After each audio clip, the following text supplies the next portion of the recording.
أعوذ بالله من الشيطان الرجيم. بسم الله الرحمن الرحيم. الحمد لله رب العالمين، والصلاة والسلام على أشرف الخلائق أجمعين، سيد الأولين والآخرين، إمام المرسلين وخاتم النبيين، سيدنا وشفيعنا وحبيبنا وحبيب إله العالمين أبي القاسم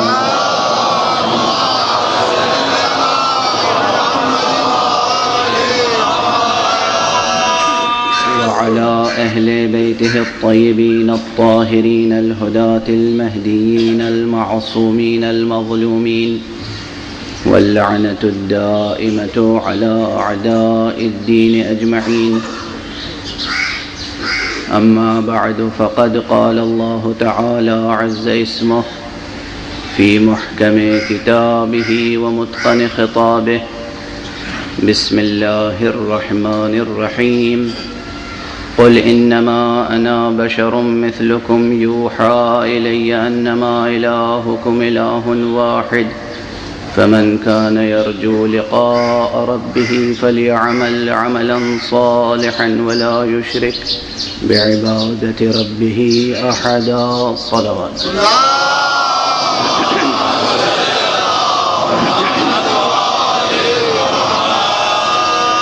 ایک مرتبہ اور بلند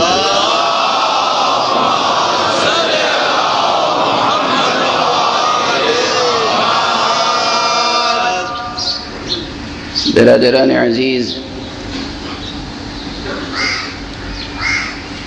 قمری سال کا پہلا مہینہ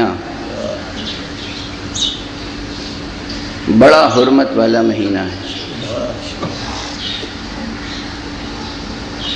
یا یہ کہیے کہ بڑی حرمتوں والا مہینہ ہے۔ بس افسوس اس کا ہے کہ اسی حرمت والے مہینے میں اللہ کے رسول اور اہل بیت رسول کی حرمتیں پامال کر دیں۔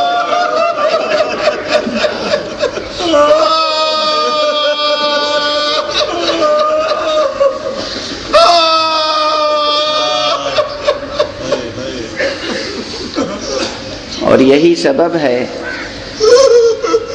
کہ پھر یہ مہینہ انہی کے ذکر کے لیے مخصوص ہو گیا۔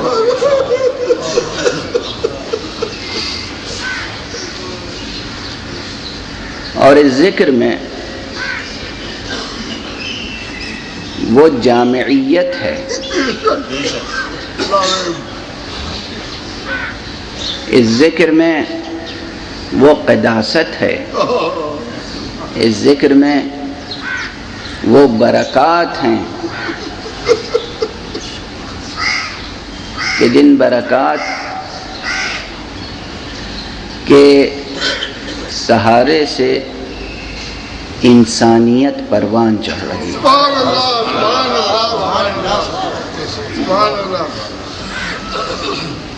انسان کی بہت بڑی ضرورت ہے جو اس ذکر سے پوری ہو رہی ہے۔ انسان اس ضرورت کو محسوس کرے یا محسوس نہ کرے، انسان اس ضرورت کو محسوس کرتے ہوئے اعتراف کرے یا نہ کرے، لیکن انسان کی کچھ ضرورتیں ایسی ہیں جن کا وہ انکار نہیں کر سکتا، چاہے اعتراف نہ کرے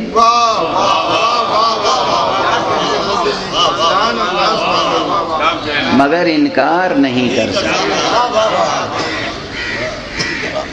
وہ ضرورتیں اس ذکر سے پوری ہوتی ہیں۔ یہ ذکر معمولی ذکر نہیں ہے، اس ذکر کے صدقے میں معلوم ہے کہ آپ کو کیا نعمت نصیب ہے۔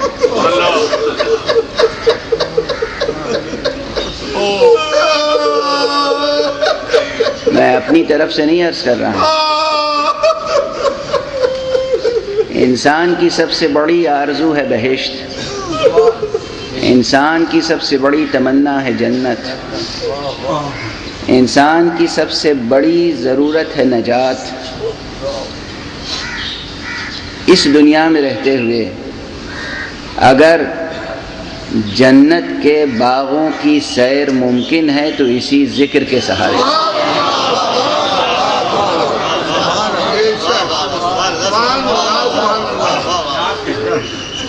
اس دنیا میں رہتے ہوئے اب میں آپ کو حضرت خاتم النبیین صلی اللہ علیہ وسلم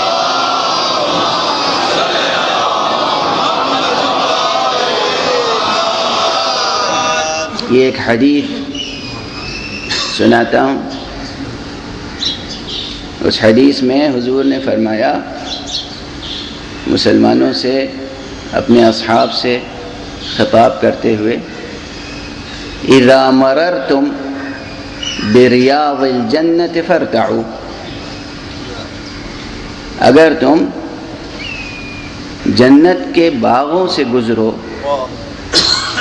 تو اس سے لطف اندوز ہو، اس سے اپنا حظ حاصل کرو، اس سے اپنی غذا حاصل کرو، غذا حاصل کرو.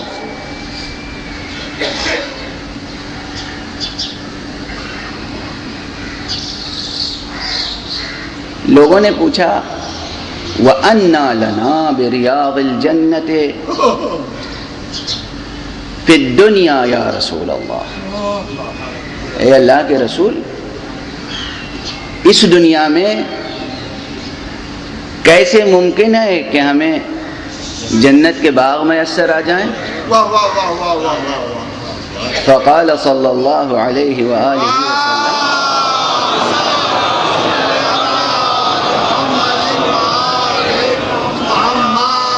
حضور نے فرمایا حلق الذکر، یہ ذکر کے جو حلقے ہیں، یہ ذکر کی جو مجلسیں ہیں، یہ باغات بہشت ہیں.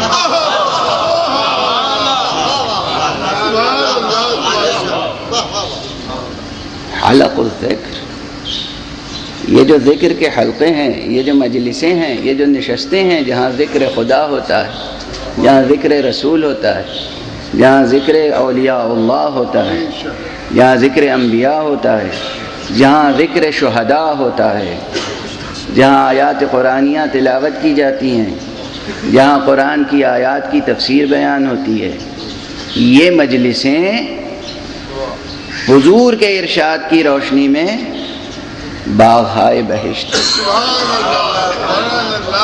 اس لیے آپ کو یاد ہوگا میں نے کہا تھا، اور جب کہا تھا تو آپ نے سمجھا ہوگا کہ یہ سخن گسترانہ جملہ ہے، یہ خطیبانہ جملہ ہے. میں نے گزشتہ کئی برسوں میں یہ جملہ کہا کہ آج پہلی محرم ہے، آج جو مجلسوں کے دروازے کھلے ہیں، یہ مجلسوں کے دروازے نہیں، بہشت کے دروازے ہیں.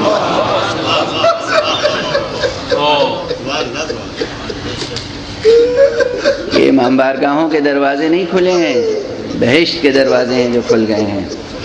سعادت مند ہیں وہ جو ان دروازوں سے انس پیدا کر لیں. اور چونکہ سال کا، قمری سال کا پہلا دن ہے آج، اس لیے یہ جملہ بھی یاد دلاؤں گا آپ کو، میرا ہی جملہ ہے، اسی منبر سے عرض کیا تھا کہ ہر قوم اپنا اپنا نیا سال اپنے اپنے انداز سے شروع کرتی ہے. ہمیں اپنا نیا سال، نیا اسلامی سال، نیا قمری سال بیعت حق سے شروع کرنا چاہیے.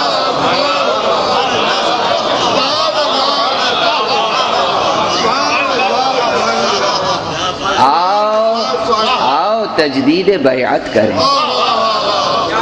کس کی بیعت؟ اللہ کی بیعت، کسی اور کی بیعت نہیں، اللہ کی بیعت.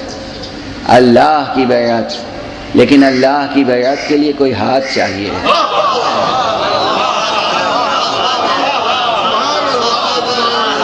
آؤ وہ ہاتھ تلاش کریں جس ہاتھ پر اللہ کی بیعت ہو سکے. وہ ہاتھ کسی اور کا ہاتھ نہیں ہے، وہ ہاتھ رسول اللہ کا ہاتھ ہے. قرآن مجید میں آئے، قرآن مجید میں آئے سورہ مبارکہ فتح میں پروردگار نے ارشاد فرمایا کہ اے رسول، یہ جو آپ کے ہاتھوں پر بیعت کر رہے ہیں، یہ آپ کے ہاتھوں پر بیعت نہیں کر رہے ہیں، یہ میری بیعت کر رہے ہیں. ان الذين يبايعونك انما يبايعون الله. بتحقیق، بے شک، یقیناً ان الذين يبايعونك، جو لوگ آپ کی بیعت کر رہے ہیں، انما يبايعون الله، در حقیقت، در اصل، فی الواقع وفی نفس الامر، وہ اللہ کی بیعت کر رہے ہیں. عرض کر چکا ہوں کہ یہاں کاف تشبیہ کا قدم بھی درمیان میں نہیں ہے.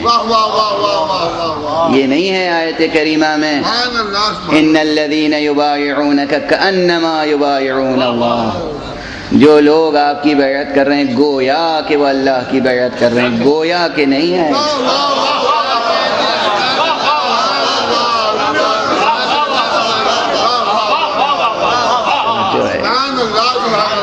یہ نہیں کہا جا رہا ہے گویا کہ وہ اللہ کی بیعت کر رہے ہیں، ایسا ہے کہ جیسے وہ اللہ کی بیعت کر رہے ہیں. نہیں، تشبیہ نہیں ہے، تشبیہ نہیں ہے. ان الذین یبایعونک انما یبایعون اللہ، بس وہ اللہ کی بیعت کر رہے ہیں. اور یہ معلوم ہے کہ حضرت خاتم النبیین ہیں.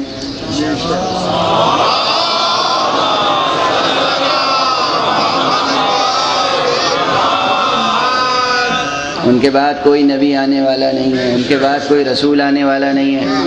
تو کیا جن لوگوں نے حضور کی حیات ظاہری میں آپ کی بیعت کر لی، بس کر لی، اب اس کے بعد قیامت تک جتنے انسان ہوں گے وہ شرف بیعت سے محروم رہ جائیں گے؟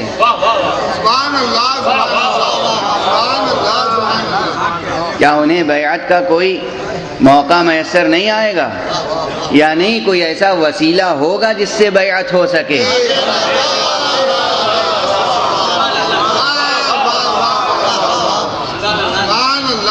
کوئی ایسا ذریعہ ہوگا کہ جس سے بیعت ہو سکے. رسول کی بیعت خدا کی بیعت ہے، خدا کی بیعت رسول کے ہاتھوں پر ہوتی ہے. اور جب رسول بھی نہ ہوں، ہمارے رسول آج بھی رسول ہیں اور ہمارے درمیان ہیں. ہمارے رسول آج بھی رسول ہیں اور ہمارے درمیان ہیں، مگر ہم انہیں دیکھنے سے قاصر ہیں، بالکل ویسے ہی جیسے ان کے فرزند کو دیکھنے سے قاصر ہیں.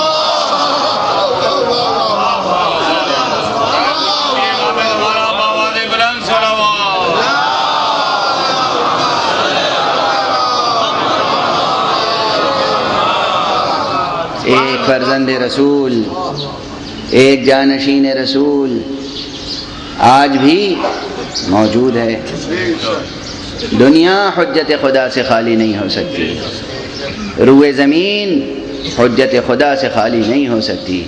یہ کائنات واسطہ فیض الہی سے خالی نہیں رہ سکتی، باقی نہیں رہ سکتی اگر کوئی حجت خدا موجود نہ ہو. وہ حجت خدا موجود ہے مگر بحکم خدا، باذن خدا، باہتمام خدا.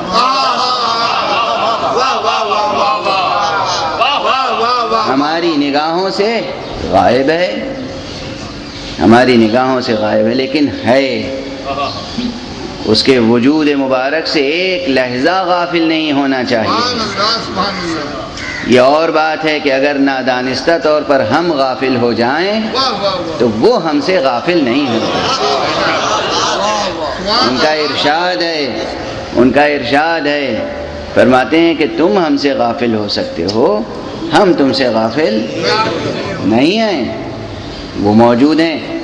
اور اسی طریقے سے ان کے جد، ان کے وجود کے ہم قائل ہیں۔ ظاہر ہے موت طبیعی ایک فیصلہ ہے قدرت کا، وہ فیصلہ حضور نے قبول فرمایا، اس دنیا سے غیبت اختیار فرمائی، جسم نازنین پیغمبر، جسم مبارک پیغمبر وہ مسجد نبوی میں بیت الشرف میں مدفون ہے، محفوظ ہے، لیکن وجود مبارک،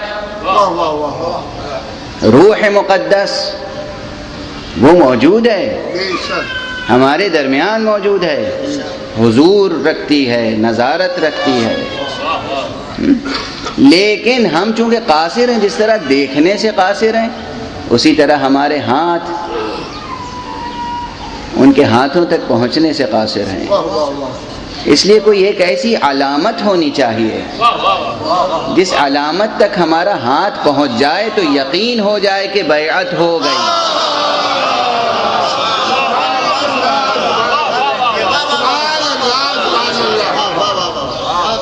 علامتوں کی ضرورت کا انکار بھی آپ نہیں کر سکتے، علامات بھی ضروری ہیں۔ علامات آیات ایک ہی بات ہے، نشانیاں، علامتیں، آیتیں، نشانیاں ضروری ہیں، اور خانہ کعبہ خود ایک نشانی ہے۔ کیا آپ خانہ کعبہ کو مسجود سمجھتے ہیں؟ سبحان اللہ، سبحان اللہ۔ سجدہ آپ خانہ کعبہ کی طرف کرتے ہیں، خانہ کعبہ مسجود نہیں ہے، مسجود اللہ سبحانہ و تعالی کی، مسجود رب واحد و احد و فرد و صمد ہے، وہ ہے مسجود۔ سجدہ صرف خدا کا ہے، کسی کا سجدہ نہیں ہے، مگر خانہ کعبہ ایک علامت ہے، ایک نشانی ہے۔ توجہ قلب خدا کی طرف ہو، چہرہ کعبے کی طرف۔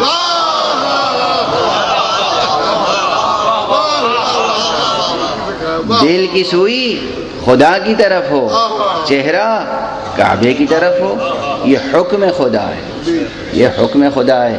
تو کعبہ علامت ہے، کعبے کی طرف رخ کرنا بھی ایک علامت ہے، کعبہ خود علامت، کعبے کی طرف ہمارا رخ کرنا وہ بھی علامت، حجر اسود کو بوسہ دینا وہ بھی علامت، رکن یمانی کو مس کرنا وہ بھی علامت۔ اب ان علامتوں تک وہ پہنچے گا جو مکے پہنچے گا۔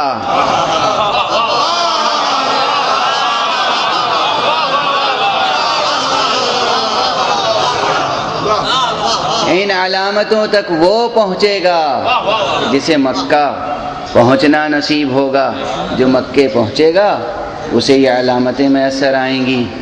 اس لیے جب سال شروع ہوتا ہے تو ہمیں کوئی ایک ایسی علامت چاہیے جسے تھام کر بیعت حق کر سکیں، بیعت رسول کر سکیں، اطمینان حاصل ہو جائے، پروردگار گواہ رہنا ہم تیری بیعت کر رہے ہیں، تیرے رسول کے دین پر ہیں، تیرے رسول کے دین پر ہیں۔ قرآن ہماری کتاب ہے، کوئی اور کتاب ہماری کتاب نہیں ہے، یہی قرآن جو ہر تحریف سے محفوظ ہے، جس میں کسی زیر اور زبر کا فرق نہیں آیا، یہ قرآن ہماری کتاب ہے۔ اس کی گواہی ہم دینے کے لیے کہاں جائیں، کہاں جائیں؟ اس لیے ہم علم سجتے ہیں پہلی محرم کو، ان علموں کو تھام کر ان کے سائے میں بیعت حق کی رسم ادا کرتے ہیں۔ یہ معمولی علامت نہیں ہے، یہ دو علامتیں، یہ ممبر، یہ علام، یہ غیر معمولی اہمیت کی چیزیں ہیں، غیر معمولی اہمیت کی چیزیں ہیں۔ یہ علم میں کہہ چکا ہوں، پھر وہ جملے یاد دہانی کے طور پر عرض کر رہا ہوں کہ یہ علم علم توحید ہے، یہ علم علم توحید ہے۔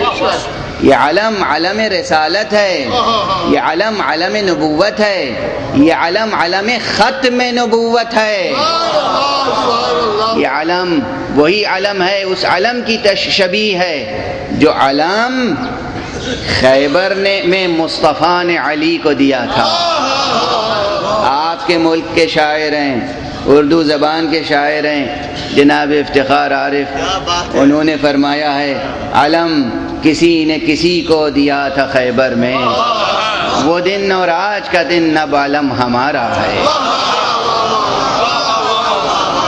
انہوں نے اپنے انداز میں، شاعرانہ انداز میں کہا، میں نے ان سے گزارش کی کہ ضرورت کیا ہے کہ آپ یوں کہیں علم کسی نے کسی کو دیا تھا خیبر میں، وزن میں کوئی فرق نہیں آئے گا، صاف کہیے علم نبی نے علی کو دیا تھا خیبر میں۔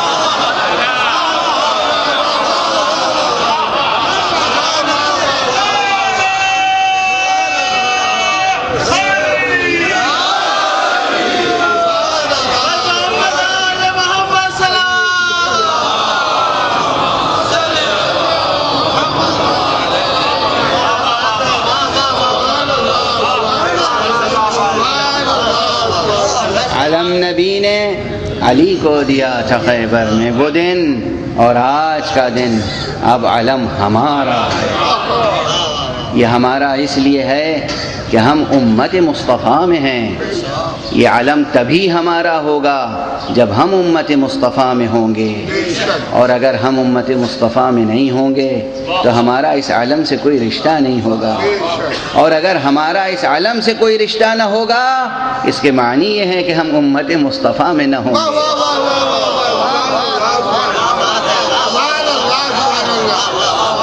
ہاں کچھ لوگ یہ کہہ سکتے ہیں کہ آج اسے علم حسین کہتے ہیں، علم حسینی کہتے ہیں، علم عباس کہتے ہیں۔ اس کا سبب ہے، تاریخی سبب ہے، واقعیت ہے اس میں۔ دیکھیے میں عرض کروں، آپ سب قبول فرمائیں گے، یہ تاریخ ہے کہ نبی کریم صلی اللہ علیہ وآلہ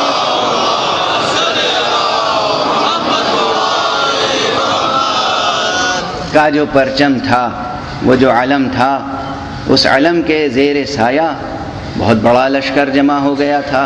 مختلف جنگوں میں، مختلف غزوات میں بہت سے لوگ حضور کے ہم رکاب، حضور کے ساتھ، حضور کے لشکر میں، مسلمانوں کی فوج میں اس پرچم کے تحت علم پیغمبر کے زیر سایہ جاتے تھے، آتے تھے۔ مگر تاریخ بھی بتاتی ہے، حدیث بھی بتاتی ہے، قرآن بھی گواہ ہے کہ اس بڑے مجمع میں سب کے سب مومن کامل نہیں تھے، موحد خالص نہیں تھے، وفادار رسول نہیں تھے۔ بعض تھے جو منافق بھی تھے، منافقین بھی تھے۔ رسول کی تمام عمر گزر گئی مگر اس پرچم کے تحت کچھ نہ کچھ منافقین بھی رہے۔ رسول کے بعد یہ پرچم علی ابن ابی طالب کے ہاتھوں میں رہا۔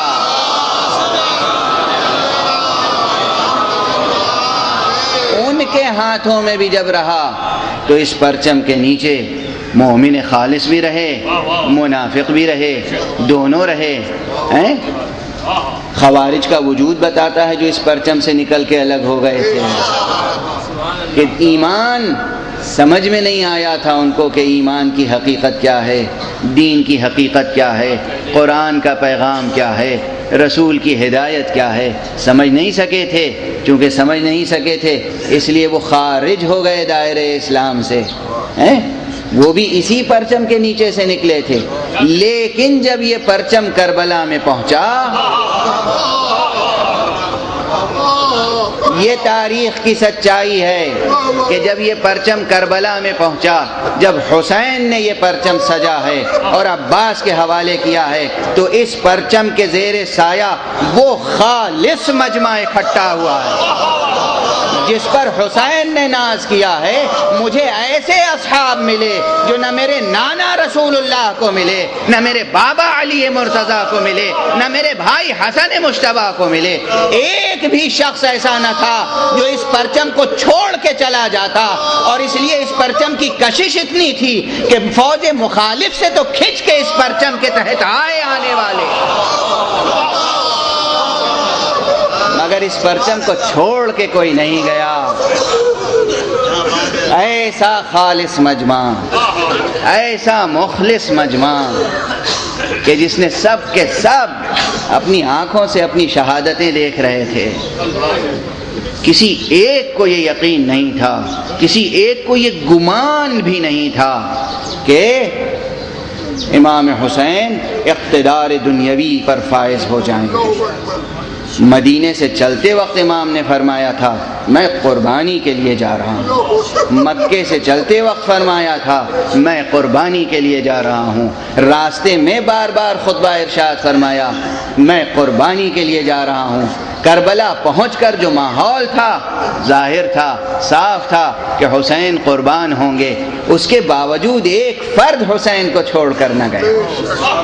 یہ تھا کمال اخلاص۔ اور چونکہ اس تاریخ کے موڑ پر یہ پرچم عباس کے ہاتھ میں تھا، یہ اعزاز ہے اب عباس کا کہ پرچم توحید پرچم عباس کہلاتا ہے۔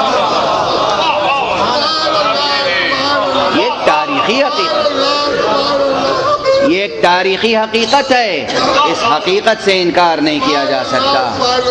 اس لیے اسے آپ بدعت نہ سمجھیں، اسے آپ شرک نہ سمجھیں، یہ علم توحید ہے۔ اس کو تھام کر بیعت حق کریں، اور بیعت حق کرنے کے ساتھ ساتھ امت مصطفیٰ میں شامل ہو جائیں، امت محمد میں شامل ہو جائیں صلی اللہ علیہ وآلہ۔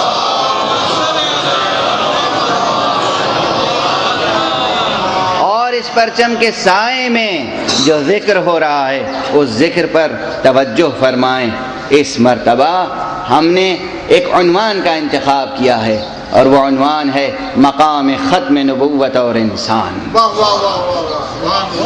یہ عنوان آج 21ویں صدی میں، 21ویں صدی کے اس موڑ پر، جس موڑ پر ہم کھڑے ہوئے ہیں، بے حد غور طلب ہے، بے حد فکر انگیز ہے۔ پوری دنیا جتنے مسائل اور مشکلات سے دوچار ہے، ان تمام مسائل اور مشکلات کا حل اس میں مضمر ہے کہ ہم حقیقت نبوت کو درک کر لیں، سبحان اللہ سبحان اللہ، ہم آسمانی الہی ہدایت کو نظر انداز نہ کریں۔ بے شک تمام انسانوں کے لیے یہ پیغام ہے۔ بے شک، یہ صرف میں مسلمانوں سے گفتگو نہیں کر رہا ہوں، مسلمانوں کے کسی ایک خاص مسلک سے گفتگو نہیں ہو رہی ہے، تمام انسانوں کے لیے ہے۔ ہمارا فریضہ یہ ہے کہ جب ہم اس منبر پر آئیں، دیکھیے یہ گفتگو جو ہونی چاہیے وہ گفتگو ہونی چاہیے کہ جو تمام انسانوں تک پہنچے، تمام انسانوں کی بھلائی کی بات ہو اس میں۔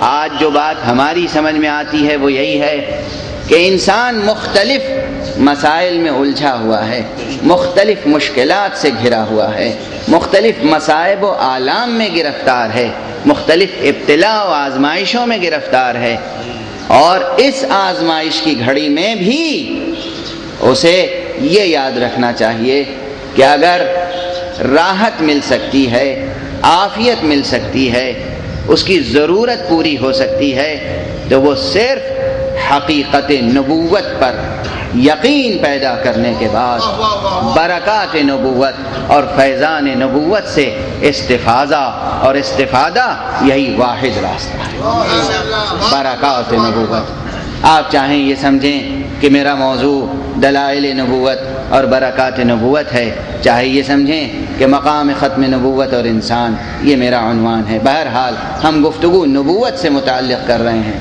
یوں بھی محسوس ہو رہا ہے میرے لیے خود کہ اس موضوع پر گفتگو کروں، چونکہ گزشتہ کئی برسوں سے اسی منبر پہ گفتگو کر رہا ہوں، اور گفتگو میں غالب موضوع توحید کا رہا ہے۔ توحید کے بعد دوسرا مرحلہ نبوت کا ہے۔ توحید سمجھ میں نہیں آ سکتی، توحید کی تفسیر اجمالاً، توحید اجمالاً فی الجملہ توحید ہماری فطرت میں ہے، ہماری شخصیت کو، ہماری ذات کو، ذات انسانی کو ڈھالا گیا ہے فطرت توحید پر، اس میں کوئی شک نہیں ہے۔ لیکن تفصیل توحید کی، اس تفصیل کو بتانے کے لیے ضروری ہے کہ نبوت کا قدم درمیان میں، سبحان اللہ سبحان اللہ۔ ممکن نہیں ہے کہ ہم نبوت کے فیوز و برکات سے بے نیاز ہو جائیں۔ ممکن ہے آپ میں سے بہت سے حضرات اس موضوع کی اہمیت کو محسوس کر رہے ہوں پہلے سے، ممکن ہے کہ بعض حضرات کے لیے ابھی بھی عنوان کی اہمیت و موضوع کی اہمیت محتاج تشریح و تفسیر ہو، اس لیے میں عرض کر رہا ہوں کہ بعض مکاتب فکر ایسے ہیں جن مکاتب فکر میں سرے سے نبوت کی ضرورت کا انکار کیا جاتا ہے، اللہ اکبر کہتے ہیں نبوت کی ضرورت ہی نہیں ہے، اللہ اکبر۔ جبکہ وہ کسی نہ کسی شکل میں توحید کے قائل ہیں مگر نبوت کے قائل نہیں ہیں۔ اور یہ دو طرح کے افراد ہیں، ایک وہ جن کے دین میں صاف طور پر لکھا ہوا ہے کہ ایک خالق تو ہے کائنات کا، لیکن کسی نبوت کی ضرورت نہیں ہے۔ علم کلام کی کتابوں میں بحثیں ہیں، وہ مذہب جسے برہمنیت کہا جاتا ہے، برہمنزم، جو جس کے غالب افراد ہندوستان میں ہیں، وہاں یہ مکتب فکر ہے کہ وہ ایک خالق کے قائل ہیں، ایک واحد یکتا یگانہ خالق کے قائل ہیں، ایشور کے قائل ہیں۔ اس کے لیے وہ لفظ استعمال کرتے ہیں نراکار، یعنی اس کی کوئی شکل و صورت نہیں ہے، وہ ہے، اس کی کوئی شکل و صورت نہیں ہے، وہی اس پوری کائنات کا، اس پوری سرشٹی کا خالق ہے، اس سرشٹی کی رچنا کرنے والا ہے، اس نے بنایا۔ لیکن اس کے بعد جو ان کا ویدانت کا فلسفہ ہے وہ یہ بتاتا ہے کہ کسی نبوت کی ضرورت ہی نہیں ہے۔ اور اس سلسلے میں میں آپ سے عرض کروں کہ یہ تو ایک مکتب فکر ہے، مگر ان سے کسی بھی صورت میں کمتر وہ لوگ نہیں ہیں جو بظاہر کلمہ توحید کے ساتھ ساتھ کلمہ نبوت بھی زبان پر جاری کرتے ہیں، لا الہ الا اللہ محمد الرسول اللہ کہتے ہیں، اس کے باوجود وہ اس بات کا اظہار کرتے ہیں کہ ختم نبوت کے معنی یہ ہیں کہ اب حضرت کے بعد ہمیں کسی الہی اور آسمانی ہدایت کی ضرورت نہیں ہے۔ وہ سرے سے شروع سے قائل ہیں کہ نہیں ہے، آپ اب کہہ رہے ہیں کہ قائل نہیں، فرق کیا رہ گیا؟ سبحان اللہ سبحان اللہ۔ فرق کیا رہ گیا؟ جو کچھ فرق ہے اس فرق کو ناپا جائے تو 19-20 کا فرق ہوگا، اس سے زیادہ فرق نہیں ہوگا عملاً۔ لیکن نا ثمرہ جو عملی ثمرہ ہے کسی بحث کا، کسی نزاع کا عملی ثمرہ ہوتا ہے۔ عملی ثمرہ کیا ہے؟ عملی نتیجہ کیا ہے؟ جو لوگ سرے سے نبوت کے قائل نہیں ہیں اور جو لوگ کلمہ نبوت پڑھنے کے بعد قائل نہیں ہیں، اور اس میں بھی مراتب ہیں، کچھ لوگ یہ بھی کہتے ہوئے، یعنی اب معاف فرمائیے گا کہ ممبر کی متانت کے خلاف یہ فقرے ہم سمجھتے ہیں، پھر بھی مجبوراً استعمال کرتے ہیں کہ آج کی زبان یہی ہے۔ سبحان اللہ۔ تو کچھ لوگوں کے لیے کہا جاتا ہے کہ سو کالڈ انٹلیکچوئلس، نام نہاد دانشوران، وہ یہ کہتے ہیں کہ جب کوئی بات ہو اور کہا جائے کہ جناب نبی کریم صلی اللہ علیہ وآلہ وسلم کا حکم ہے،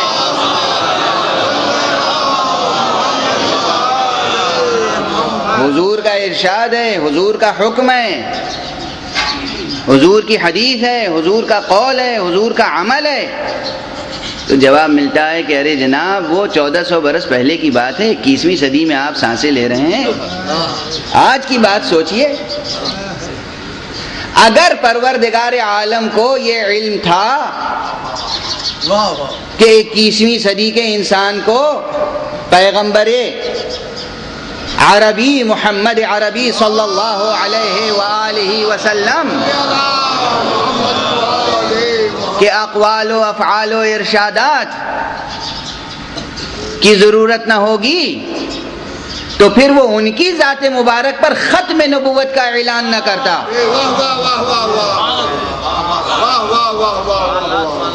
ختم نبوت کے بعد قیامت تک جتنے انسان آئیں گے ان تمام انسانوں کے لیے مشعل راہ اسی خاتم النبیین کی باتیں ہیں، کسی اور کی باتیں نہیں، کسی اور کی باتیں نہیں ہیں۔ تفصیل سے گفتگو ہوگی، آج تو تمہیدی گفتگو ہے، لیکن میں عرض کر رہا ہوں کہ ہندوستان میں ایک جلسے میں مجھے شرکت کا موقع ملا، بلکہ مجبوراً شریک ہونا پڑا اپنے ایک بزرگ کے حکم کی فرما برداری میں۔ انہوں نے کہا شرکت کرو، میں شریک ہو گیا۔ وہاں ایک بزرگ اور دوسرے دین و مذہب سے تعلق رکھتے تھے، تشریف لائے۔ بات تھی انسانوں کے دکھوں کی۔ آج انسانیت میں کیا کیا مسائل ہیں۔ کل زمانہ جاہلیت میں لوگ بچیوں کو زندہ دفن کر دیا کرتے تھے، آج بھی بچیوں کا قتل ہو رہا ہے۔ کچھ بچیوں کا رحم مادر میں قتل ہو جاتا ہے، کچھ بچیوں کا ولادت کے بعد قتل ہو جاتا ہے، کچھ بچیوں کا شادی کے بعد قتل ہو جاتا ہے، زندہ جلا دی جاتی ہیں۔ وہ زندہ درگور کرتے تھے، آپ زندہ جلا دیتے ہیں۔ آج کا 21ویں صدی کا انسان۔ مسائل یہ تھے اور اسی طرح بچوں کی مزدوری کا مسئلہ اور دوسرے مسائل تھے، مسائل عملی تھے، ابتلاءات انسانی، انسان جن مشکلات میں مبتلا ہے۔ لیکن انہوں نے تقریر کے آغاز میں 10-15 منٹ کا وقت لے لیا اپنے نقطۂ نظر، اپنے دینی اور مذہبی نقطۂ نظر کی وضاحت کے لیے، اور اس میں انہوں نے خطاب کیا کہ مسلمانوں، تم کہتے ہو لا الہ الا اللہ محمد الرسول اللہ، میں کہتا ہوں لا الہ الا اللہ ذرہ ذرہ رسول اللہ، نعوذ باللہ۔ یہ جملہ انہوں نے کہہ دیا اپنے دین کی، اپنی برہمنیت کی، گویا تبلیغ کی نیت سے اور تفسیر و تشریح میں کہ یہ ان کا عقیدہ ہے۔ اس کے بعد میں نے ان سے کہا خصوصی ملاقات کر کے، میں نے کہا حضرت توجہ رکھیے گا، یہ ہے تو گفتگو، مگر اس گفتگو ہی میں بہت بڑا جواب پوشیدہ ہے، جو جواب صرف خطیبانہ نہیں ہے، اس جواب میں حلی جواب موجود ہے، صرف نقضی نہیں ہے، جواب نقضی ہی نہیں ہے، یہ جواب حلی بھی ہے۔ تفصیل عرض کروں گا۔ میں نے کہا کہ آپ کا یہی عقیدہ ہے نا کہ ویدان کے نتیجے میں تنزلات کا ایک نظام ہے، جو کچھ ہے دنیا میں کائنات میں سب مظاہر ذات صمدی ہیں؟ انہوں نے کہا بے شک، بالکل۔ توجہ رکھیے گا، میں نے کہا ذرہ ذرہ رسول اللہ کا نعرہ آپ نے دیا؟ انہوں نے کہا بالکل۔ میں نے کہا کہ اگر ذرہ ذرہ رسول اللہ ہے تو پھر مسائل کہاں سے پیدا ہو رہے ہیں؟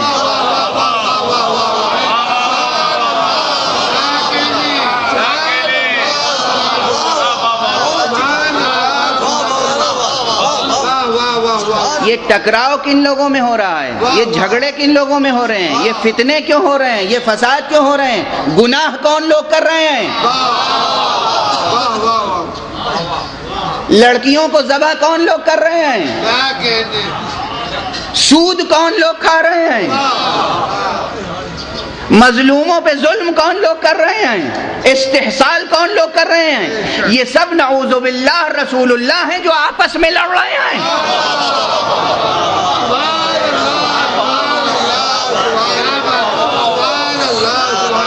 ایک رسول اللہ دوسرے رسول اللہ سے لڑ رہا ہے، ایک رسول اللہ دوسرے رسول اللہ سے نعوذ باللہ سود خواری کر رہا ہے، اور جتنے گناہ ہو رہے ہیں ذرہ ذرہ رسول اللہ ممکن نہیں ہے۔ اگر یہ تسلیم کر لیا جائے تو جناب والا آپ کی ضرورت کیا باقی رہے گی کہ آپ کھڑے ہو کر تبلیغ کریں، برائی کو مٹاؤ، ظلم نہ کرو۔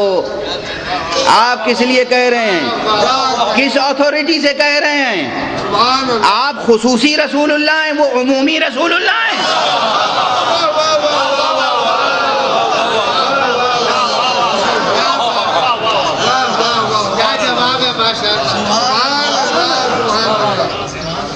ایک رسول دوسرے رسول سے کہہ رہا ہے یہ نہ کرو، نہیں، ہاں وہ بات الگ ہے، وہ بات الگ ہے کہ جسے عربی کے ایک شاعر نے بھی کہا ہے کہ وفی کل شیء لہ آیۃ تدل علی انہ واحد۔ متون ادبیہ میں یہ مصرع دونوں طرح سے آیا ہے، تدل علی انہ واحد، تدل علی انہ الواحد، دونوں طرح آیا ہے۔ لیکن مفہوم میں بھی جو فرق آتا ہے وہ آتا ہے، لیکن اصل مفہوم یہ ہے کہ ہر ذرے میں ایک نشانی موجود ہے، جو نشانی یہ بتاتی ہے کہ ایک ہے کوئی خالق یگانہ و یکتا۔ یہ بالکل درست ہے، اس میں کوئی شک و شبہ نہیں۔ ہر ذرہ صحرا اپنی زبان بے زبانی سے کہتا ہے لا الہ الا اللہ، کوئی شک نہیں۔ ہر وجود کہتا ہے کہ کوئی ہمیں وجود عطا کرنے والا ہے، مگر بس اسی حد تک۔ یہ جو دلالت ہے یہ اجمالی دلالت ہے، اجمالی دلالت۔ اور اسی سے عرض کروں کہ اسی اجمالی دلالت کی بنیاد پر ہمارے شاعر نے کہا کہ ہم ایسے اہل نظر کو ثبوت حق کے لیے، ہم ایسے اہل نظر کو ثبوت حق کے لیے اگر رسول نہ آتے تو صبح کافی تھی۔ کوئی کہہ سکتا ہے شام کا قصیدہ پڑھنے کے لیے شام کافی ہے، رات کافی ہے، دن کافی ہے، سورج کافی ہے، چاند کافی ہے۔ قرآن مجید میں آیتیں ہیں یا نہیں ہیں؟ قرآن مجید میں قسمیں کھائی گئی ہیں یا نہیں کھائی گئی ہیں؟ والشمس وضحاها والقمر اذا تلاها، کہیں رات کی قسم ہے، کہیں صبح کی قسم ہے، کہیں سانس لیتی ہوئی صبح کی قسم ہے، کہیں اونگتی ہوئی شام کی قسم ہے۔ ہر شے میں، ہر لمحے گزراں میں یہ دلالت پائی جاتی ہے کہ ہم اپنے فانی ہونے سے یہ دلالت کرتے ہیں کہ کوئی باقی ہے۔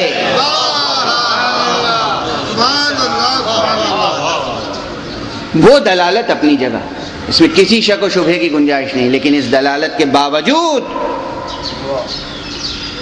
وہ ایک ذات جو ہے وہ کیسی ہے، اس میں صفات کیا کیا ہیں؟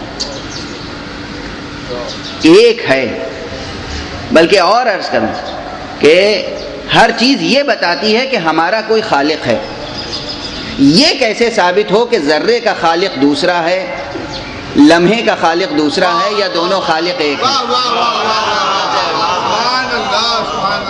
یہ کیسے ثابت ہو کہ پہاڑوں کا خالق اور درختوں کا خالق ایک ہے؟ یہ کیسے ثابت ہو کہ حیوانوں کا خالق اور انسان کا خالق ایک ہے؟ ہر شے یہ دلالت کرتی ہے کہ ہمارا کوئی خالق ہے۔ بازار میں اتنی چیزیں ہیں، الیکٹرانکس کی کتنی چیزیں ہیں، بچوں کے سمجھانے کے لیے عرض کر دوں یہ جملہ، کتنی چیزیں ہیں، ہر چیز یہ بتاتی ہے کہ کسی کمپنی کی بنی ہوئی ہے، سبحان اللہ سبحان اللہ یہ نہیں بتاتی کہ ساری چیزیں ایک ہی کمپنی کی بنی ہوئی ہیں۔ واہ واہ واہ واہ سبحان اللہ سبحان اللہ اور یہ بظاہر ممکن بھی نہیں ہے، اس دنیا میں تو یہ ممکن بھی نہیں ہے، اور اسی لیے فطرت توحید پر پیدا ہونے والے انسان کا ذہن پریشان ہو کر واہ کثرت پرستی میں مبتلا ہوا، واہ واہ واہ واہ واہ چونکہ اس نے اپنی آنکھوں سے یہاں دیکھا کہ مختلف چیزوں کی علتیں مختلف ہیں، سبحان اللہ سبحان اللہ مختلف چیزوں کے اسباب مختلف ہیں، تو جب علتیں مختلف ہیں، اسباب مختلف ہیں، تو پھر یہ کیسے سمجھ میں آ جائے کہ اتنی بڑی کائنات جس میں مختلف چیزیں ہیں، گونا گوں چیزیں ہیں، بو قلمونی ہے جس کائنات میں، وہ ایک ہی خالق نے بنائی۔ واہ واہ واہ واہ تو صرف اتنی دلالت تو ہر چیز میں ہے کہ ہاں ہمارا خالق ہے، لیکن وہ خالق ایک ہے، وہ خالق رحمان ہے، واہ واہ وہ خالق رحیم ہے، وہی خالق رزاق ہے، وہی خالق فتاح ہے، وہی خالق صبور ہے، وہی خالق شکور ہے، وہی خالق جبار ہے، وہی خالق قہار ہے۔ یہ جتنے صفات ہیں، یہ جتنے اسماء حسنی ہیں، اسی ایک خالق کے ہیں۔ سبحان اللہ سبحان اللہ یہ کوئی ذرہ نہیں سمجھا سکتا، یہ کوئی بندہ نہیں سمجھا سکتا، یہ کوئی سمجھا سکتا ہے تو مصطفیٰ جیسا بندہ سمجھا سکتا۔ صلوات پڑھ دے محمد وعلیہ۔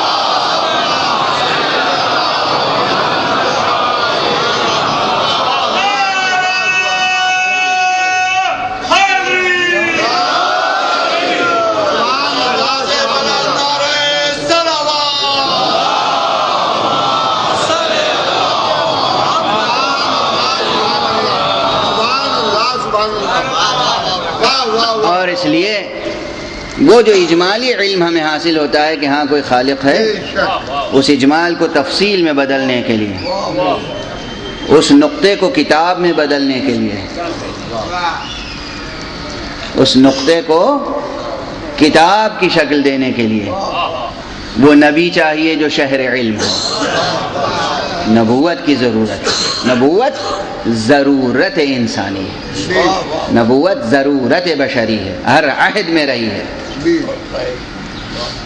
10,000 سال قبل والے انسان کے لیے بھی، آج کے انسان کے لیے بھی، اور آج کے بعد آنے والے انسان کے لیے بھی نبوت ایک ضرورت ہے، اس میں کوئی شک نہیں ہے۔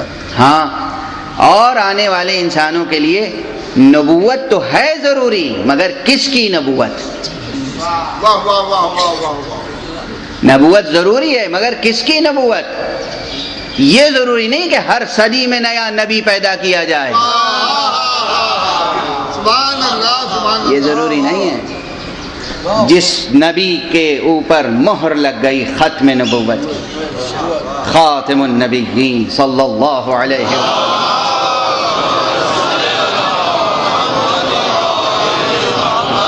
وہی نبی، وہی پیغمبر، وہی رسول قیامت تک کے انسانوں کے لیے ان کی ضرورت ہے، بے شک ان کی ضرورت ہے۔ مسئلہ یہ کہ ضرورت ہے، ابھی ضرورت پر بھی گفتگو ہوگی، مگر آج تمہید میں سارا وقت ختم ہو گیا۔ اس لیے میں عرض کروں کہ ابھی میں نے حضرت جوش ملیح آبادی کا شعر پڑھا تھا کہ ہم ایسے اہل نظر کو ثبوت حق کے لیے اگر رسول نہ آتے تو صبح کافی تھی۔ اگر یہ شعر آپ کے ذہن نے قبول کر لیا ہے تو اب جو شعر سنا رہا ہوں اسے آپ کا دل اور دماغ کبھی رد نہیں کر سکتا،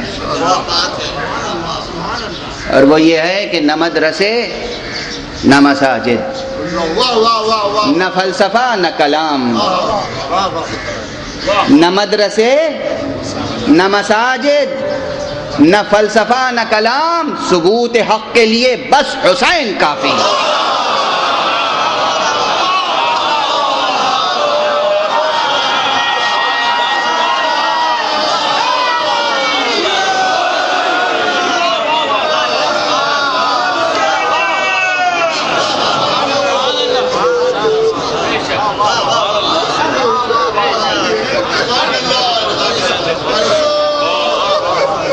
مدرسوں کی اپنی ضرورت ہے،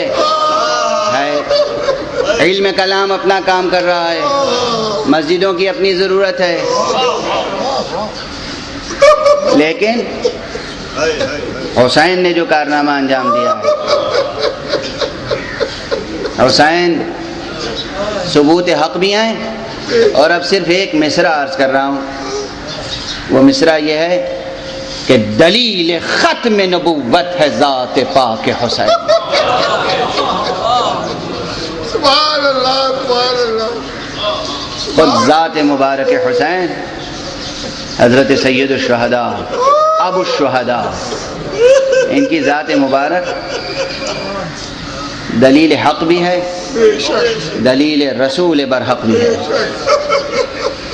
دلیل رسول برحق بھی ہے. کیونکہ میری کوشش ہے کہ وقت کی محدودیت کے ساتھ گفتگو ختم ہو، اس لیے میں نے اس گریز سے کام لیا.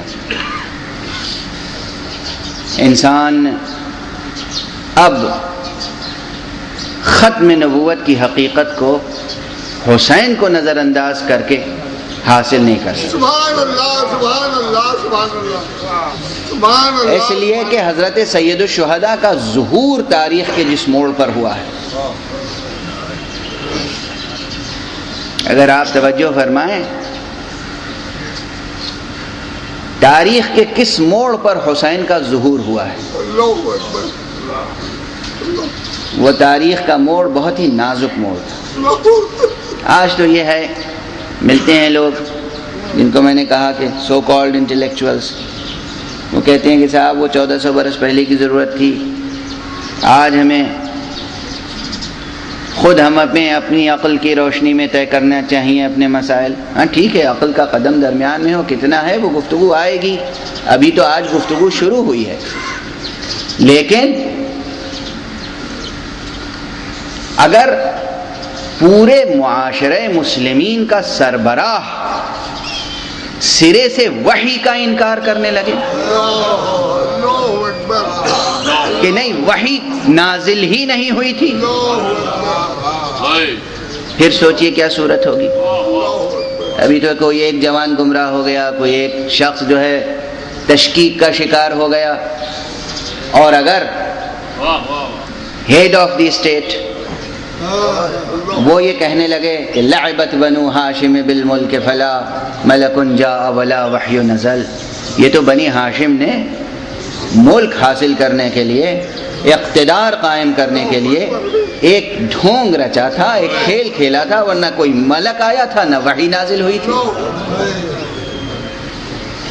جس وقت تخت شام سے یہ آواز اٹھ رہی تھی اس وقت حسین نے قربانی دی ہے. اس لیے عرض کر رہا ہوں کہ دلیل ختم نبوت ہے ذات پاک حسین. اگر اس وقت حسین مظلوم نے اپنی قربانی نہ دی ہوتی تو آج واقعاً ختم نبوت کا نظریہ ختم ہو جاتا، عقیدہ ختم ہو جاتا. اصلاً سرے ختم نبوت کیا، نبوت ہی کا عقیدہ ختم ہو جاتا. نبوت مصطفیٰ صلی اللہ علیہ وآلہ وسلم، وہی مستشرقین کا نظریہ، اورینٹلسٹ حضرات کا نظریہ، مغربی دانشوروں کا نظریہ کہ صاحب یہ نبوت جو ہے یہ صرف اقتدار حاصل کرنے کے لیے تھی. وہ ہر چیز کو سیاسی اور اقتصادی اینک لگا کر دیکھتے ہیں، سیاسی اور اقتصادی تجزیہ و تحلیل کرتے ہیں. وہی بات خود مسلمانوں کی حکومت کا سربراہ کہہ رہا تھا، اور اس موقع پر حسین نے قربانی دی، اور قربانی کا ہر قدم حقیقت نبوت کو نمایاں کرتا سبحان اللہ سبحان اللہ. ہر قدم. بس آپ بیدار ہیں، اور اس لیے چند فقرے عرض کروں گا. میں اپنے موضوع پر گفتگو کروں گا مگر آپ کی آنکھیں آنسو برسائیں گی. نبوت کی اساس کیا ہے؟ وحی کی قسمیں کتنی ہیں؟ خواب بھی اس میں سے ایک قسم ہے، فرشتے کے ذریعے سے وحی آتی ہے، وہ بھی ایک قسم ہے۔ کوئی ایک قسم یہ بھی ہے کہ نہ فرشتہ آئے نہ خواب ہو، کسی بھی حجاب سے آواز آ جائے، کسی شجر سے آواز آ جائے۔ جناب موسیٰ پر وحی نازل ہوئی، ایک درخت سے آواز آ گئی، وحی کی قسمیں ہیں۔ یہ آئندہ تقریروں میں یہ باتیں آئیں گی۔ اور پھر وحی کا کام کیا ہے؟ انسان کو عالم غیب سے جوڑ دینا۔ سبحان اللہ سبحان اللہ، عالم غیب سے جوڑ دینا۔ شہود و غیب کے اتصال کا نام ہے نبوت۔ واہ واہ واہ واہ واہ، سبحان اللہ سبحان اللہ۔ تو اب حقیقت وحی، حقیقت نبوت، اتصال بالغیب، اخبار بالغیب، غیب کی خبر دینا، آئندہ سے ہوشیار کرنا، حقائق سے، آئندہ آنے والے حقائق سے باخبر کرنا نبوت کا کام ہے نا؟ اب دیکھیے تاریخ کربلا پڑھیں، نہضت حسینی، انقلاب حسینی، قیام حسینی، اس کی تاریخ پڑھیں، ایک ایک سطر، ایک ایک کلمہ۔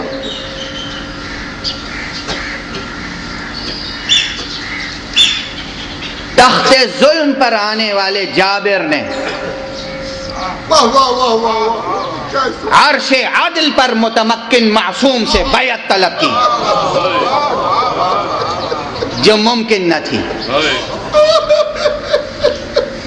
طلب بیعت کے جواب میں انکار بیعت، انکار بیعت کے نتیجے میں سلسلہ ابتلاءات کا، مدینے کو چھوڑنا ہے۔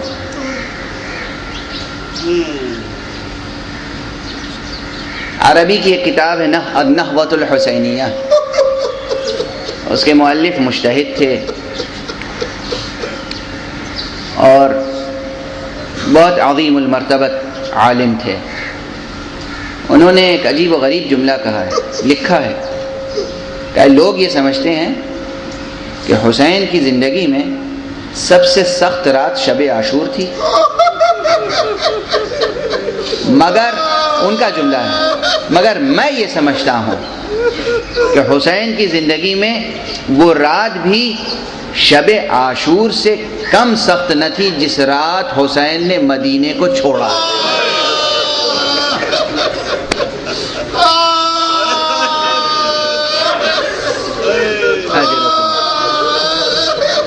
اجرکم علی اللہ۔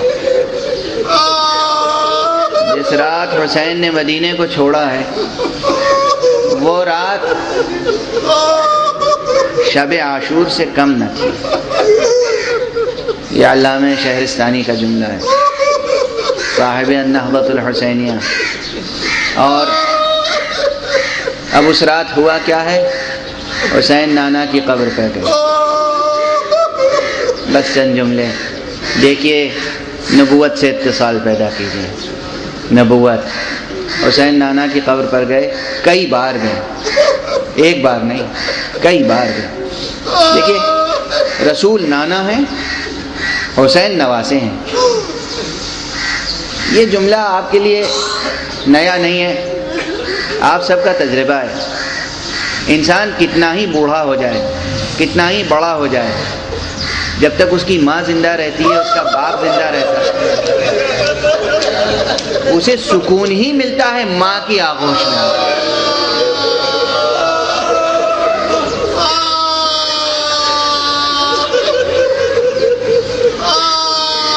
اگر انسان سعادت مند ہے، اگر انسان سعادت مند ہے، اگر انسان سلیم الطبع ہے، اگر انسان صاحب قلب سلیم ہے، اگر انسان صاحب فکر مستقیم ہے، تو اس کو سکون ملتا ہے ماں کی آغوش میں۔ چین آ جاتا ہے باپ کے پاس بیٹھ کر، اور اگر بزرگ ہے، کوئی دادا ہے، دادی ہے، نانا ہے، نانی ہے، ان کے پاس بیٹھ کر بہت چین ملتا ہے، سکون ملتا ہے۔ اور آج دنیا میں جب حسین مدینہ چھوڑ رہے ہیں تو ماں بھی نہیں ہے، باپ بھی نہیں ہے، نانا بھی نہیں ہے، اس لیے یہ فطری بات ہے، بار بار اس اضطراب میں، اس پریشانی میں، اس مصیبت کی گھڑی پر حسین جا کہاں رہے ہیں؟ نانا کی قبر پر۔ مورخین نے لکھا ہے کہ کم سے کم 3 مرتبہ پیہم حسین نے حاضری دی، اور تیسری مرتبہ 27 اور 28 رجب کی درمیانی رات، آخری پہر حسین نانا کی قبر پر سر رکھ کر سو گئے۔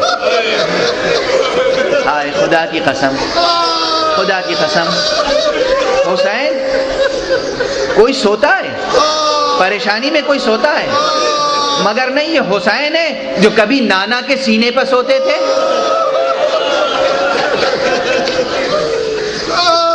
یہ حسین ہیں جنہیں کبھی نانا کے پشت پہ قرار ملتا تھا۔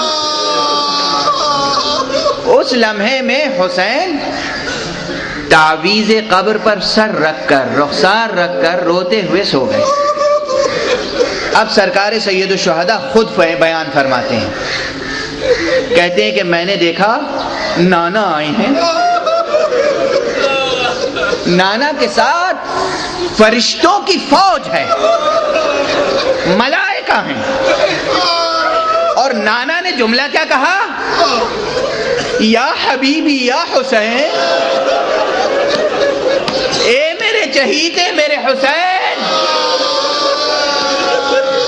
کانی اراک مرملا بالدماء، بیٹا میں تجھے خون میں لہو لہان دیکھ رہا ہوں۔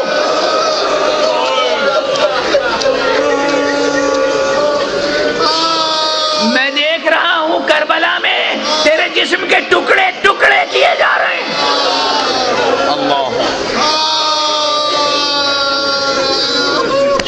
یہ نبوت مصطفیٰ ہے جو باخبر کر رہی ہے حسین، پہلے سے باخبر ہیں، مگر پھر جزاکم اللہ اجرکم علی اللہ۔ جناب سید الشہداء فرماتے ہیں کہ اسی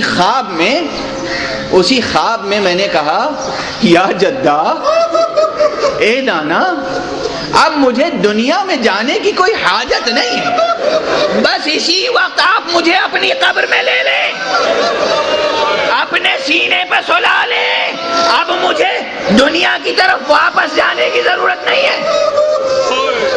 اس وقت نانا نے فرمایا نہیں بیٹا، تمہیں کربلا تک جانا ہے، یہ ذمہ داری ہے جو پوری کرنا ہے۔ بیٹا وہ سب سے بڑا مرتبہ، وہ حق شفاعت جو اللہ نے تمہارے لیے مخصوص کیا ہے، وہ اس قربانی کے بغیر نہیں مل سکتا۔ بس نانا کی امت کی شفاعت کا مسئلہ سامنے آیا تو حسین کی آنکھیں کھل گئی، نانا خدا حافظ، نانا اب یہ آپ کا کام ہے نا، میں جا رہا ہوں۔ حسین چلے، نانا کی قبر سے رخصت ہونے کے بعد ماں کی قبر پر آئے، اماں خدا حافظ، بھائی حسن خدا حافظ۔